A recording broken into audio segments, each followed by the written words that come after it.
Il a défié l'Occident et est devenu l'ennemi numéro 1 des États-Unis. Voici comment Mouammar Kadhafi s'est retrouvé seul contre tous. Dans les années 80, Kadhafi ne recule plus devant rien. Il soutient la Palestine sans réserve et s'oppose farouchement à Israël, qu'il accuse d'être un outil des puissances occidentales pour affaiblir le monde arabe.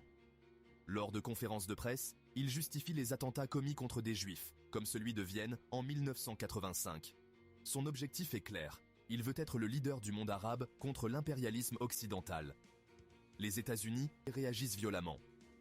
En 1986, l'armée américaine bombarde Tripoli et Benghazi pour tenter d'éliminer Kadhafi. Il s'en sort indemne, mais la Libye plonge dans une spirale infernale. L'ONU impose de lourdes sanctions économiques au régime libyen. Le pays se retrouve isolé et les investissements étrangers s'effondrent. La crise économique frappe de plein fouet la population. À l'intérieur du pays, des opposants organisent des révoltes avec le soutien des Occidentaux. Les attentats contre le régime de Kadhafi se multiplient dans les années 90. Craignant pour sa vie, Kadhafi fait construire un immense bunker souterrain. Il renforce aussi sa sécurité et réprime toutes les contestations dans la violence. Devenu un paria sur la scène internationale, il comprend qu'il doit changer de stratégie pour préserver l'économie.